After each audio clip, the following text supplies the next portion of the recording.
Okay. Hello, everyone, and welcome to this episode of the ITSS Verona webinar series. Today, we will talk about the ongoing war between the ongoing Russian-Ukraine war, and we'll try to look at the future implications also of the conflict. And for this occasion, we have a very special guest, Professor Tracey German from the Defense Studies of King's College London. She is one of Europe's most renowned experts on Russian. Her research focuses on Russia's foreign and security policies, particularly in the post-Soviet space. And so she's also previously spent several years as a research manager for a business intelligence company specializing in energy security in Russia. So welcome, Professor. It is a true honor and a great opportunity to be able to host you tonight. And our two other panelists are from ITSS Verona Russia team, Davide Gobbicchi and Fabrizio Napoli. Davide holds a double degree master from Luis Guido Carli and the Moscow State Institute of International Relations with a major in security, and he currently is focusing on environmental and energy security, while Fabrizio is completing his master in East European and Eurasian studies at the University of Bologna, but he's also studied at the University of St. Petersburg and at the Higher School of Economics of Moscow. So without further ado, I would leave the floor to Professor German, asking her to comment on the ongoing event. Thank you, and good afternoon, everybody, or good evening. I'm coming from Nashville today, so I'm slightly behind, but it's great to be here to be talking about Russia, the Russia-Ukraine conflict, and I mean, what's next. As always, this is a rapidly evolving situation. I think it's a situation that seems to have confounded a number of analysts and scholars. In terms of where we currently are at, Russia claims to be scaling back its operations around Kyiv and Chernihiv in order to bolster trust, in its own words, before further negotiations take place. And this claim, I think, comes after Moscow's declaration at the weekend that it was moving into the so-called second phase of its operation, focusing on eastern Ukraine. And I think this was an interesting development. What we seem to be seeing is the Russian military making the front in eastern Ukraine, the Donbass region, a priority. It's really the only area where it's seen any recent success, but progress remains very slow and difficult there. And I think what we've been seeing is, a Russian military that's really been struggling to maintain any kind of momentum and pace, and struggling to replace manpower, struggling with equipment losses. And I think there's a number of issues that come out of what's been happening in the last few weeks that have surprised many, and perhaps some miscalculations on the part of Russia that I'm going to look at. I mean, on the one hand, I think the first big miscalculation, which I'll look at, is the ability of Ukraine to resist and to defend itself.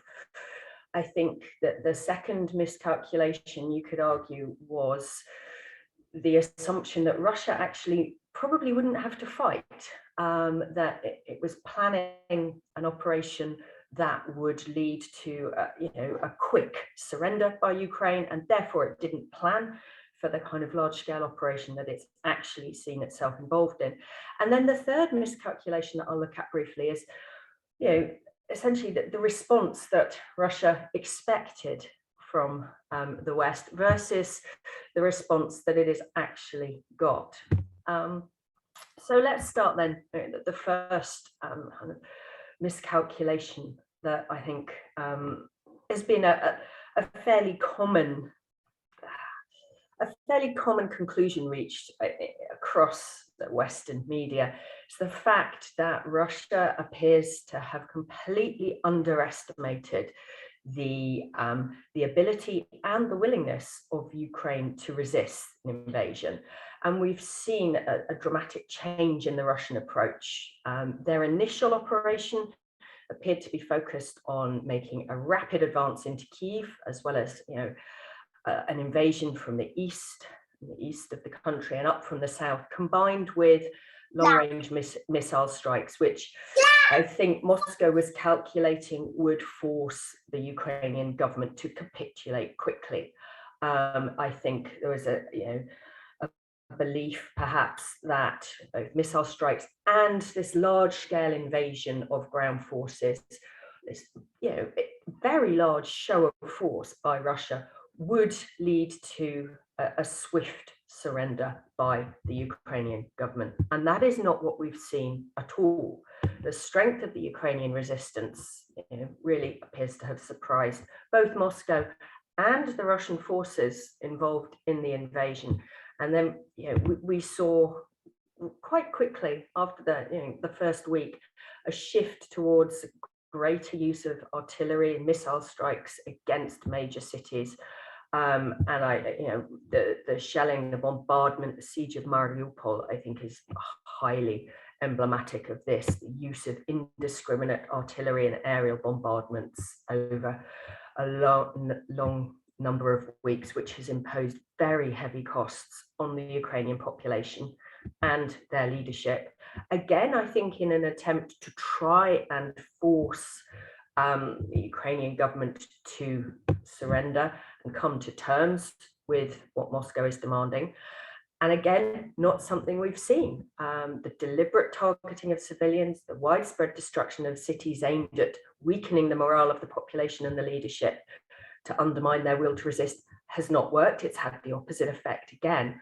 And so, what we've seen then is a Russian armed force, a Russian invasion that was unprepared for what it's then had to face. And there have been a number of challenges which I think are interesting, because things such as the logistical challenges we're seeing, casualties and the low troop morale, actually some very kind of long-running problems within the Russian armed forces. And there was an expectation amongst analysts and Russia watchers prior to the invasion at the end of February that the military modernization process that had begun in Russia in 2008, combined with their operational experience, particularly what we've seen in Syria, would mean that the Russian military was far more capable than evidence over the last month or two has shown.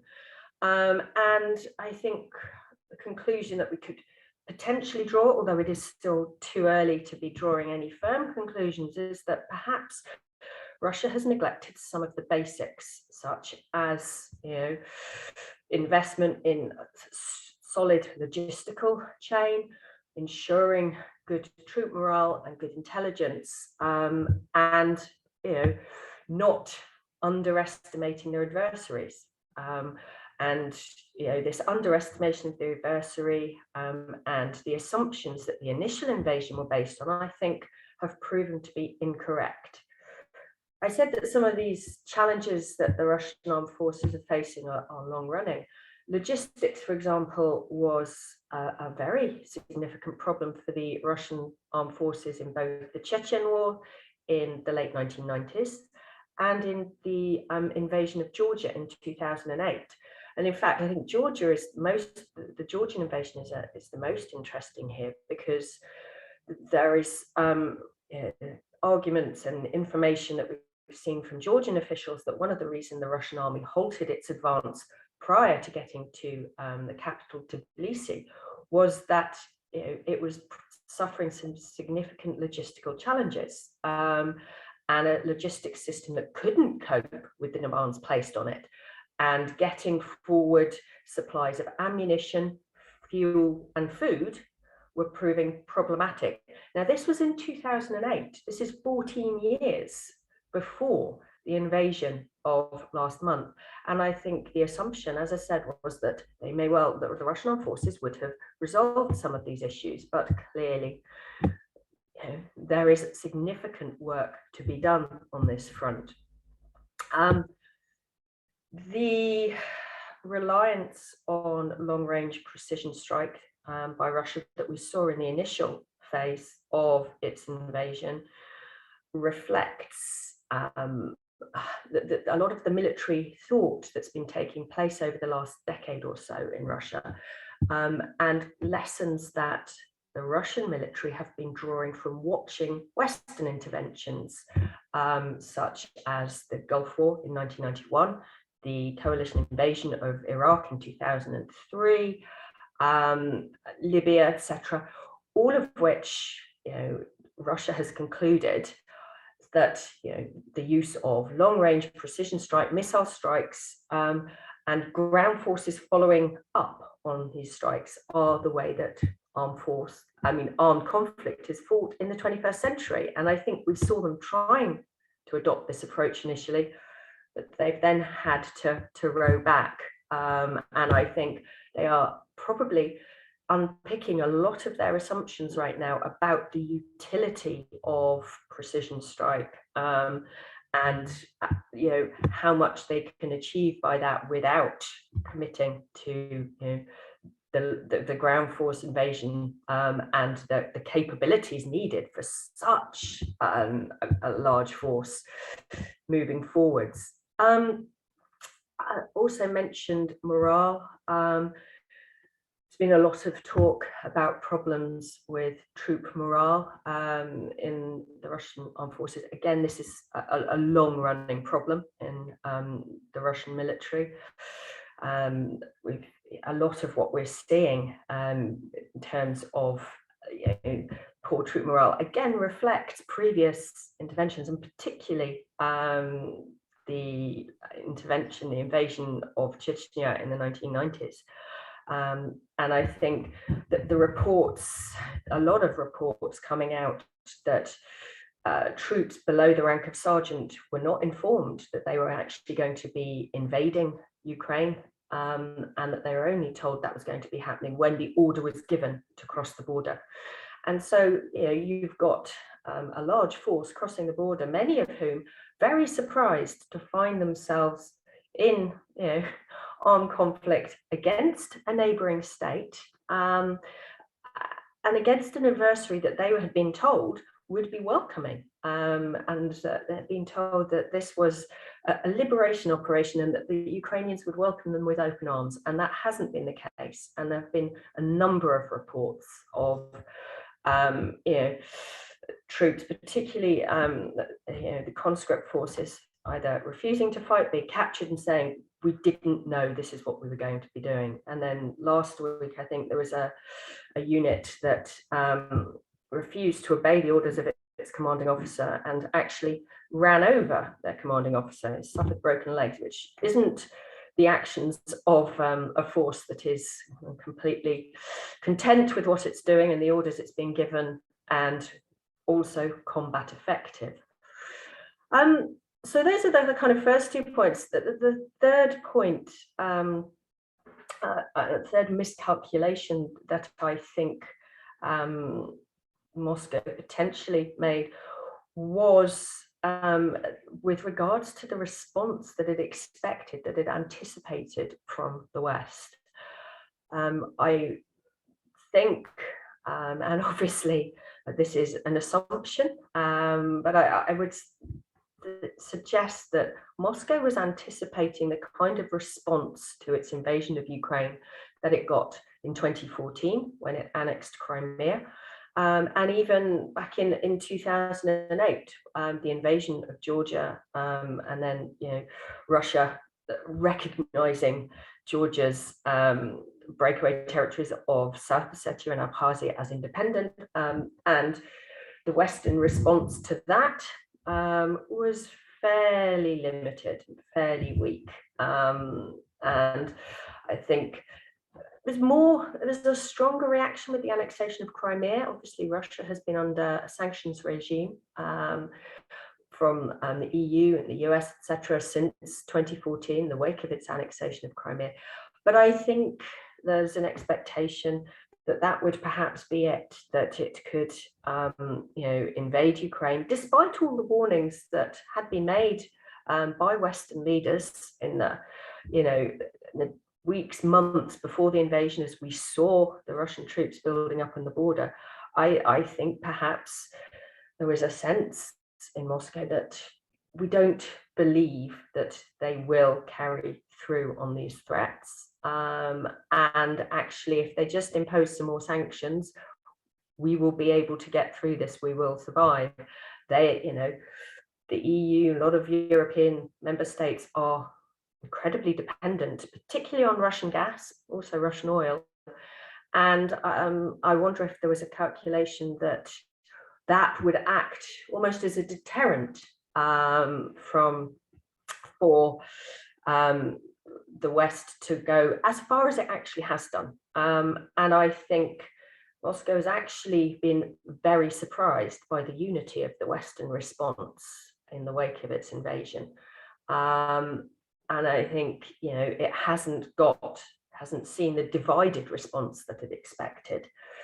But I think moving forwards, this could be a problem. And there are questions as to whether we've hit peak unity in the West. And I think it remains to be seen the extent to which Western unity in its response towards Moscow remains, as economic, political, societal consequences of the invasion and the sanctions regime, and all the connected, interrelated pieces that are falling out of this invasion, such as, for example, migration, spiraling prices of both energy but also food, shortages of things like fertilizers.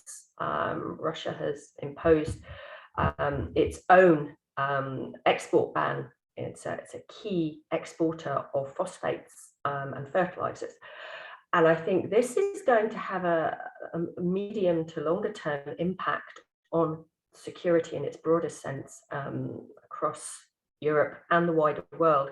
And I wonder the extent to which we will remain as united in response to Russia as we have been over the last month, as these consequences really begin to bite. The other side of that is increased defense spending across Europe, and how affordable actually that's going to be for many countries in the face of the economic impact, high energy prices, and then the spillover effect into other areas moving forwards. I think from a UK perspective,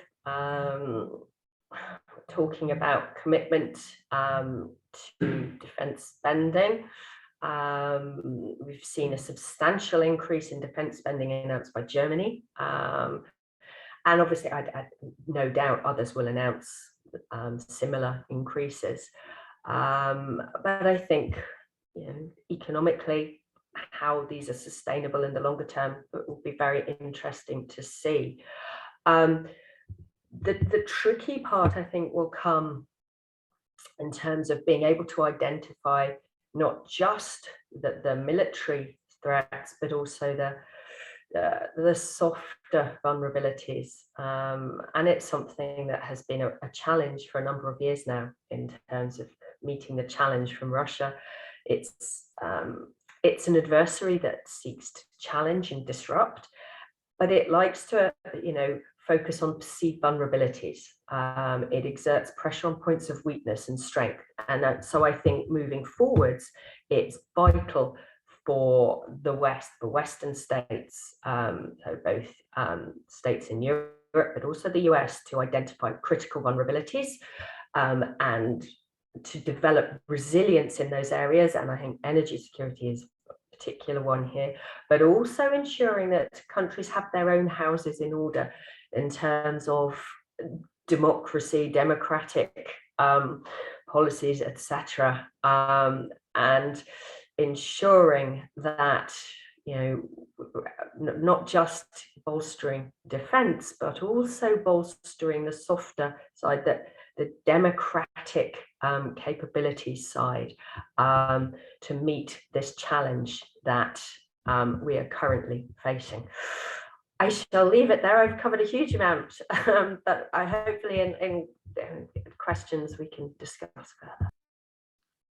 Thank you, Professor. Definitely, yeah. Thank you for bringing your expertise and on these events, and really it gave us, like, you raised up very crucial points with an interesting perspective, and I'm sure we will come back to some of the points during the question and answer part. Following of your last part, you were saying, I will give the word to Davide now, because his interest is in energy security, for example. And so I think it will be interesting to hear your comment on how energy security and geopolitics this connection have played out during this conflict and the future implications of it. Yeah, thank you. Thank you, Professor, for being here with us. With regards to energy, energy is always connected to the environment. Of course, the two sides of the same coin. So I think I'm also going to have some things to say about the environment. I think the first thing we can say about energy is that we see that the West is slowly decreasing its dependence on Russia for energy. Thinking about Italy with gas, or Germany as well. And it's increasingly moving towards other countries in North Africa or the US itself with regards to gas.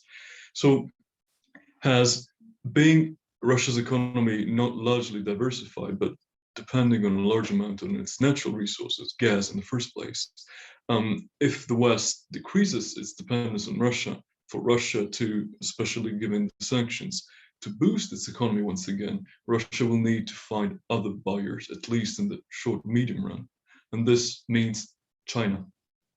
China which already buys a large amount of natural resources from Russia, China will become more and more important to Russia and not vice versa. So as Russia increases its dependency on China, its commercial dependency on China, this will lead to a political dependence of Russia on China and a growing unequal relation between Russia and China. So we see already now that there is a sort of love-hate relationship between Russia and China, especially in some particular territories in which, officially speaking, Russia and China are cooperating, but in reality they are adversaries and enemies. Thinking about, for example, Central Asia, which traditionally speaking, Central Asia is a Russian territory. Of course, the USSR and the Russian Empire, so it should be under the protection of Russia and the influence of Russia. Thinking about MGIMO, one of the most common ideas is the one of Eurasia, that is a sort of Eurasian sphere of influence in which Russia is the main actor, and then all of the post-USSR countries are sort of satellite states.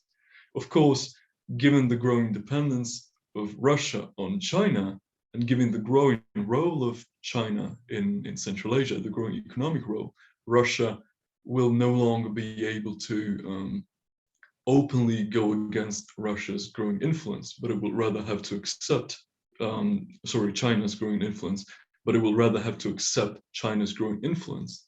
So of course, the growing dependency on China from an economic point of view will also greatly diminish the role of Russia within its own sphere of influence as China slowly takes its place.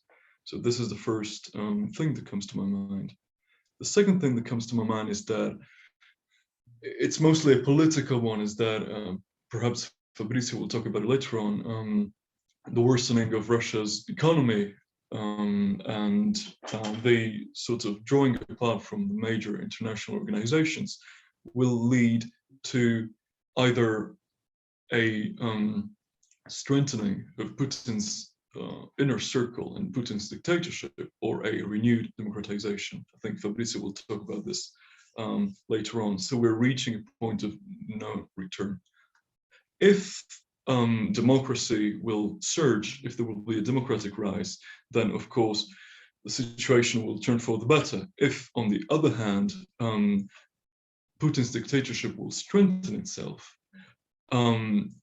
given the growing dependency of Russia on China and given the strong autocratization of Russia, Russia will become for China what Belarus now is currently for Russia.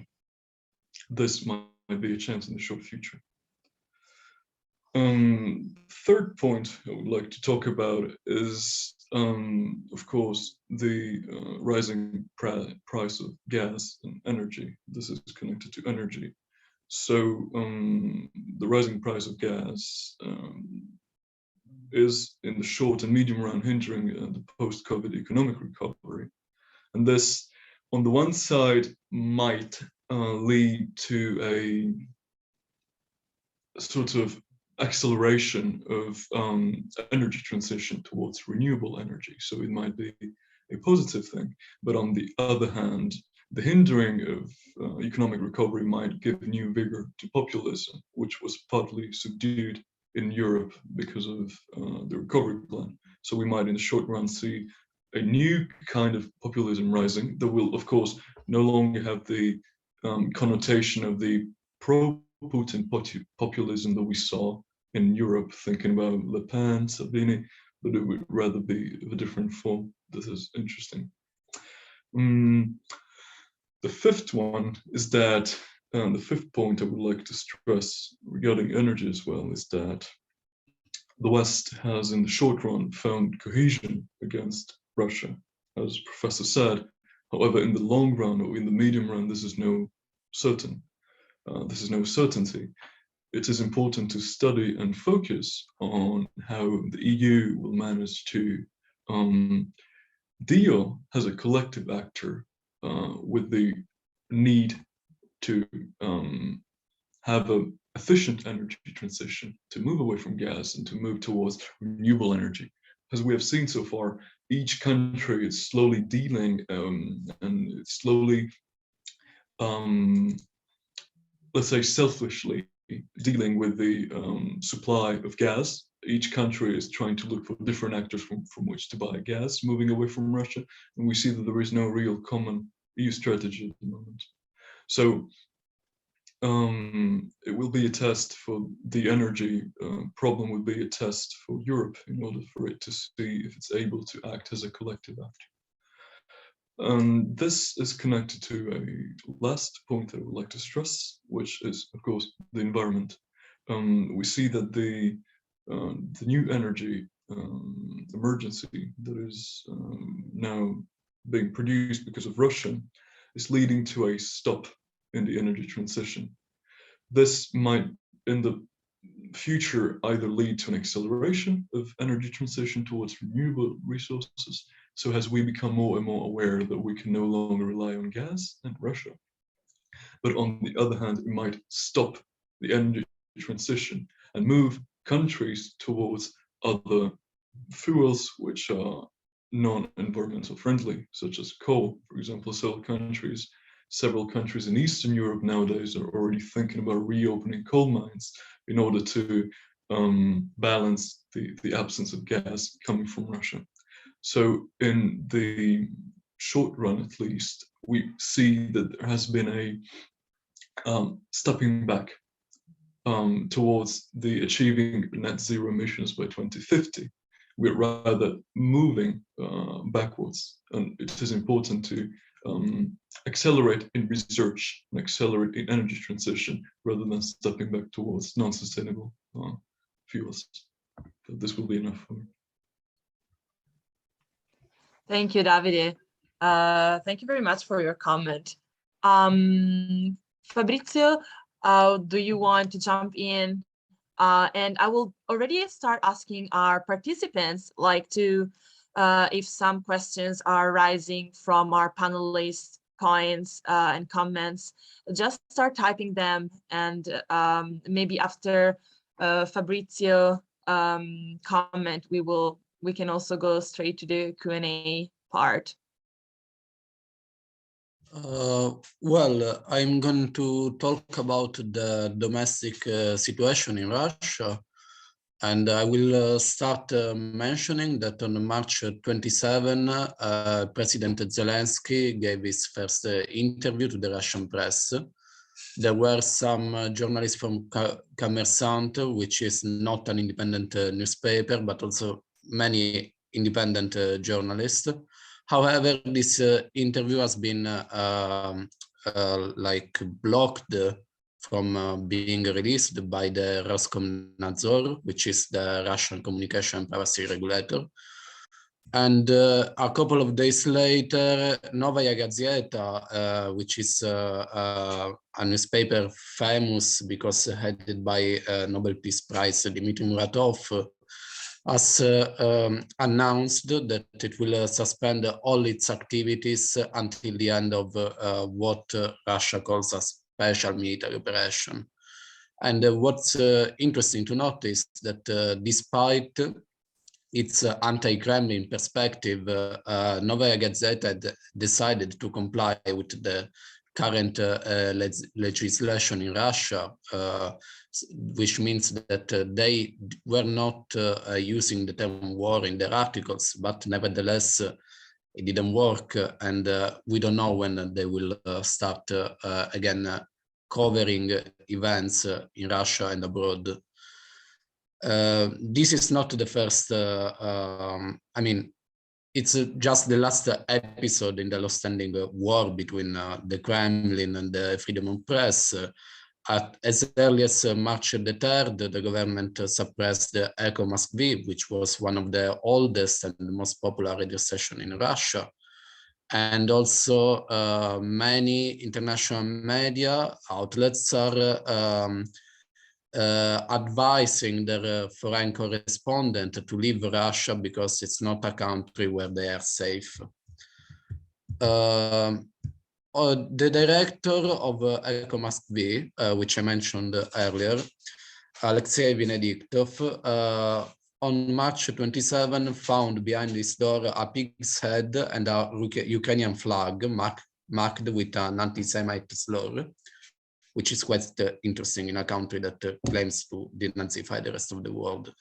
And this is a signal that intimidations against journalists and activists in Russia are increasing, and it's not the first time it happens recently. It's just one of the most notorious. And Putin's supporters are currently gathering around the symbol Z, and it's something that not everyone knows is that the Russian government has steadily financed far-right groups in Russia, which spread hooliganism against human rights activists. They have been marginal so far, but I personally believe that their influence in the future may grow. Also because on March 16, Putin himself has called on a purification of society from those who look as Russian, but have their minds and their pockets in the West. Many analysts believe that he was referring to the oligarchs whose businesses are very much affected by sanctions. And if the alleged poisoning of Abramovich is confirmed, this is a clear signal that there is some discontent about the Russian business class. According to polls, 83% of Russians actually supported the invasion. However, we should keep in mind that if today you are Russian and they ask if you agree with Putin or not, you are likely to try to guess the right answer. However, at least 200,000 Russian citizens, including more than 80,000 IT professionals, have left Russia. We don't know when or if they want to return, and this will have a further impact on the Russian economy because many of those people are young and talented, and also Russia is suffering a deep demographic crisis. What else? There is, according to the press, the local press, a mental health crisis ongoing in Russia. Before the invasion, actually, between 50% and 20% of the Russian population had some mental health issue, but after that, the demand for antidepressants and tranquilizers has sharply increased, which is a good parameter, I think, to assess the mood of the population. And also, we have been observed a unit from Rosgvardia, which is the military police, who refused to go to Ukraine, claiming that fighting in battle is not part of their task. It's not the first time it happens, and it testifies that there is low motivation among the Russian troops. Furthermore, the Russian army is not ethnic homogeneous. There are about 180 ethnicities living in Russia, and many conscripts come from regions which are inhabited by ethnic minorities. Therefore, the high frequency of deaths among them may incentivize further future separatism, although we don't know what's going to happen. And actually, we don't know if there will be a regime change or not, because for now, it's quite hard to imagine what it will happen. I think that victory has many fathers, while the defeat is often, which means that before making predictions, we should see what Putin will obtain from negotiation, and if it will be enough to satisfy the elite and the Russian people. Also, I would like to point the attention to the fact that there is a huge decrease of living standard in Russia right now because of sanctions. And we should start wondering if people will blame, the average Russians will blame Putin for having started the war, or if they will blame the West for having imposed the sanctions, which will make the country much more backward than how it is now. And I finish. Thank you. Thank you, Fabrizio, for bringing in this perspective. I think it's very interesting. And yeah, I believe that as much as like it's so hard to give a comprehensive comment on the war, it does, like, talking about it does bring up many crucial points that our amazing panelists have been bringing up today. So please, if there are any questions, just type them in the chat and our panelists will answer. I would like to ask Professor Tracey German if she would like to give any comment again, especially after what Davide or Fabrizio said. And then also I would like to see if Fabrizio or Davide have any questions for Professor German.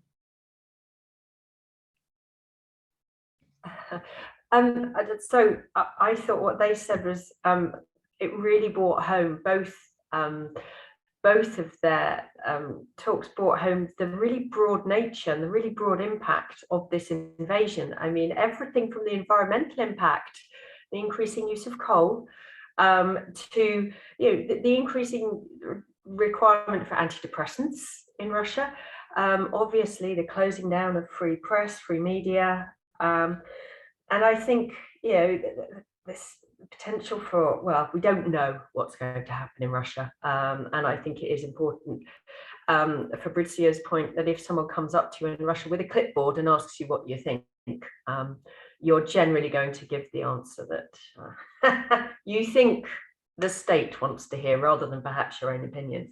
So I think that it made it clear quite how broad this, the implications of this invasion are. It is not just about the military invasion, and I think the impact is going to be long running, actually, long running. I don't think we've seen the half of it yet, unfortunately. Yes, yes, exactly. Thank you, Professor. And definitely to see, to be able to look at what is next, what will be the implications in the next future, like in the close future, as well as in the long run and the very long run. All these points, all these issues will connect, interact with each other somehow, and it's very hard to predict the effects of all of this. We have a question. So the question is, I would like to ask what the panelists think about the quality of media information about the war, whether they thought it was insightful or whether they expected better information from the media.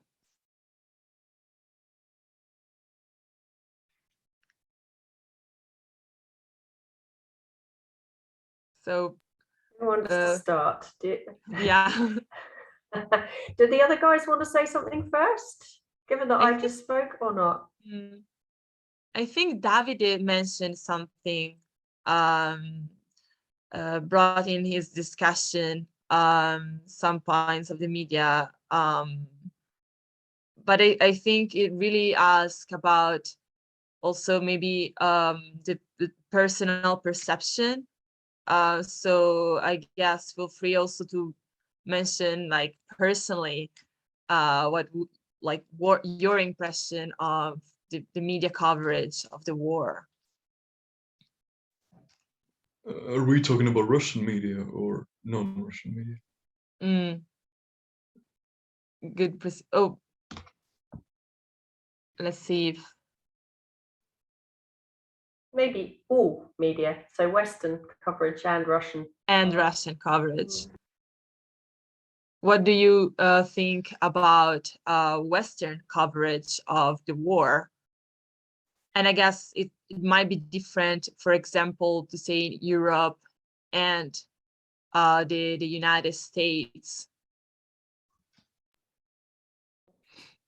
So I have to say, I think it's interesting. I think the Ukrainians have done a fantastic job in terms of, their perspective in the information war. They've made fantastic use of social media to get their views out and their side. And I think, the Western media, it's been okay. I know in the UK, it's been dominated by, retired generals, and I don't know if it's the same in Italy, but it's all the ex-military. They've all been, the story, and it's been very much dominated by the media 24-hour news cycle. So there's a huge demand, but sometimes I wonder about the quality. But I think the problem that we have, this speaks to Fabrizio's point about, that basically the closing down of any free media at all now in Russia, is that we don't really know what's going on in Russia. We're hearing the official narratives, but we just don't have a full picture, and I think that is potentially problematic.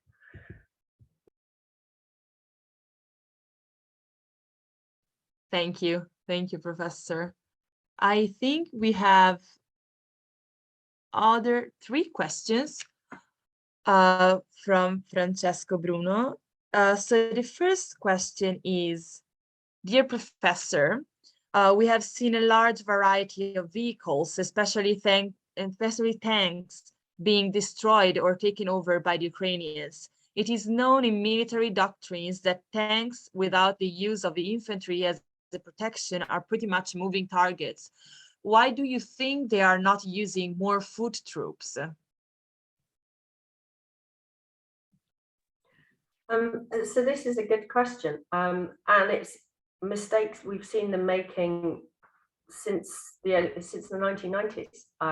In fact, we saw the Soviets do it in Afghanistan as well, and then they learned. And then when the Russians went into Chechnya in 1994, they sent armor and tanks into the center of Grozny, the capital of Chechnya, and they were picked off very, very easily by the Chechens. So I think this is, about trying to protect their troops, but it's not working, as this question points out, and it is. I think it is bizarre. I think it also speaks to the quality of the weapons, the defensive weapons that the Ukrainians have got, and it's been effective. Yeah. Thank you very much.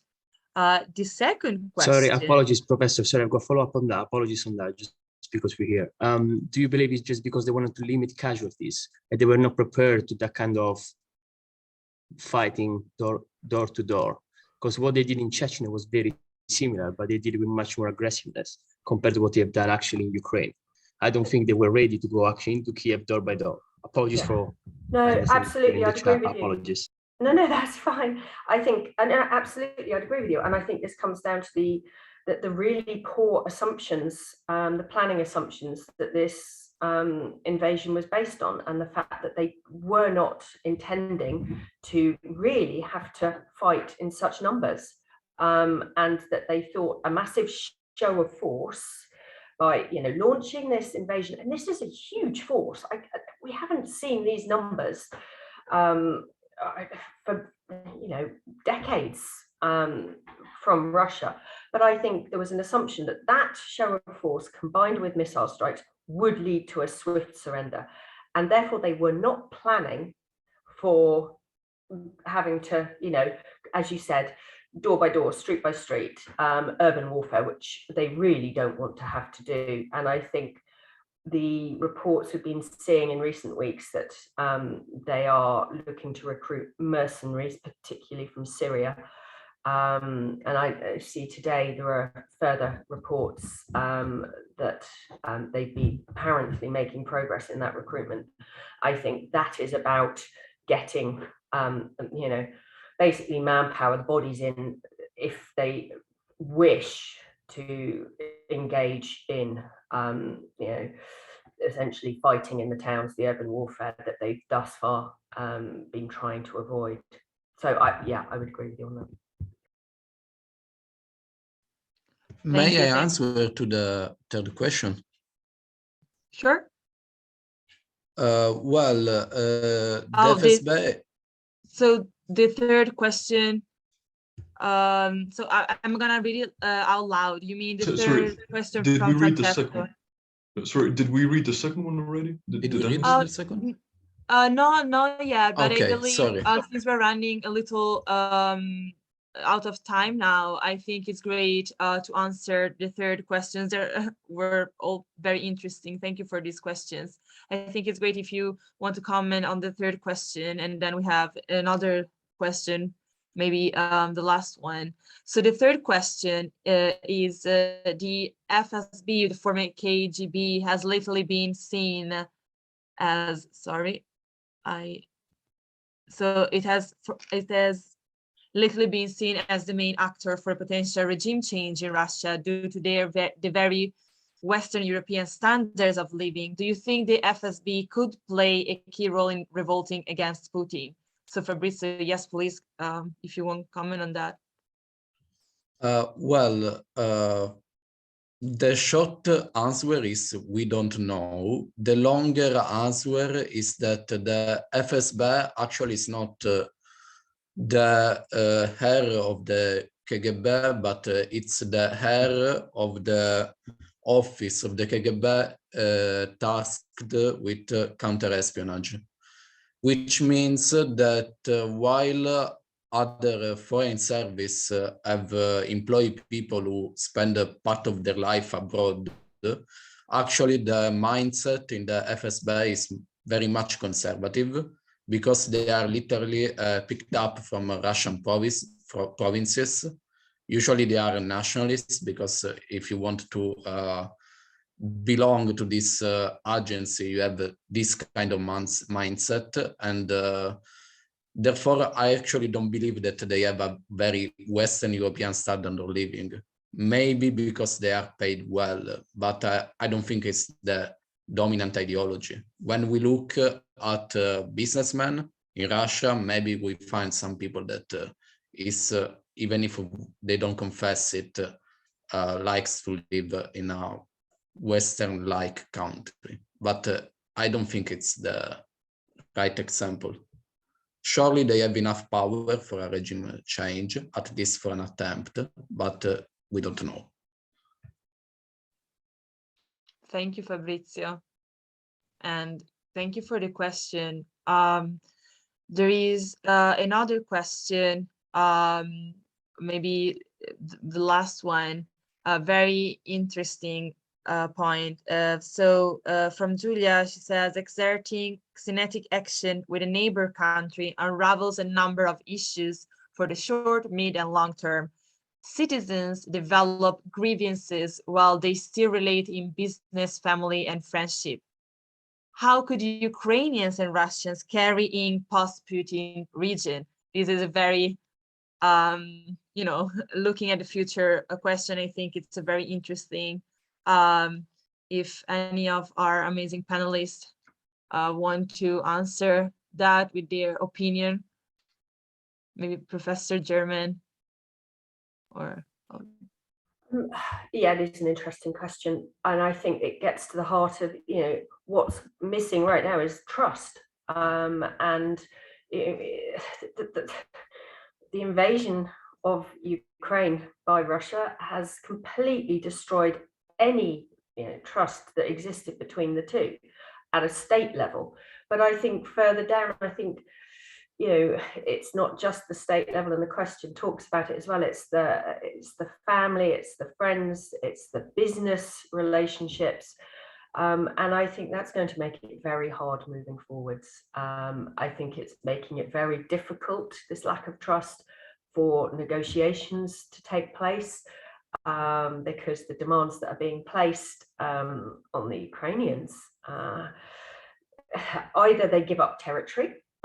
They cede territory, which is surely unacceptable, that a state has used force to change boundaries, the borders of another sovereign state, or they have to give up their, and not all, they give up their desire to join NATO, integrate with NATO, and they're demanding security guarantees. But all of this requires trust in the other party, and that at the moment is really lacking. And I think even Russia's announcement yesterday that it's stepping back from its assault on Kyiv and Chernihiv, and that it's looking to build trust, I think that in itself was the US, the UK, Ukrainians are going, I'm sorry, we don't trust what you're saying here. So it's very, very problematic moving forwards.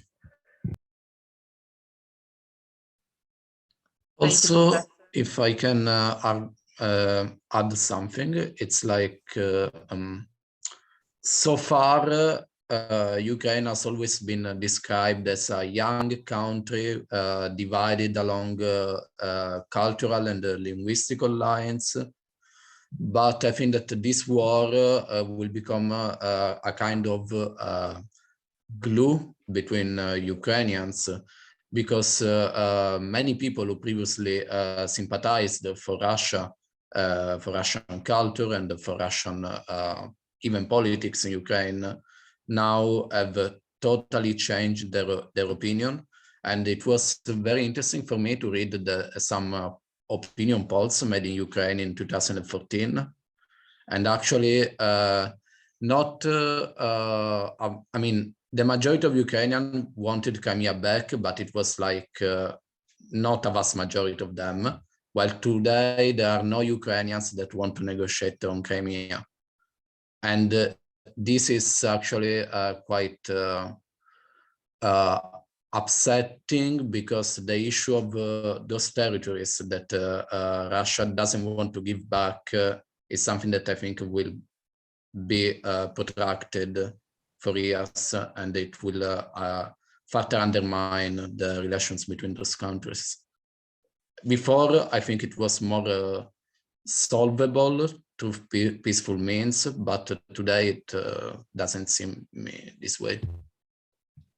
I think, if I may add something, I think the balance between Russia and Ukraine have always been in an unbalanced, unequal relation, in which Russia was the bigger brother, the real cultured country, and Ukraine was mostly perceived as a peasant, non-existing country, as Putin himself said. Its identity, its culture was not perceived as a real identity, but rather as a sort of dialect from a peripheral area of the USSR. I think if Ukraine will slowly move towards the West, and if it will join the EU, which does not seem so likely, I think the balance between Russia and Ukraine will move in favor of Ukraine. And so it seems like I don't think that in the next generation or two there will be any possible reapproachment between the two. But I think if it will, in the next future, the balance between the two in the relationship will dramatically shift in favor of Ukraine, which will become more emancipated, wealthier, simply more advanced.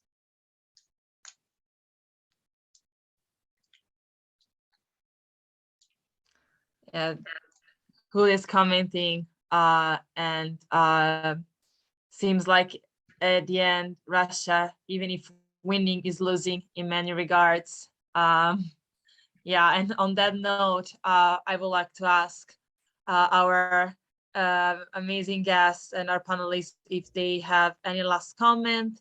And otherwise, I would like to thank everyone who's also participated in the webinar and the participants that asked such great questions. Yeah, if you have any last comment.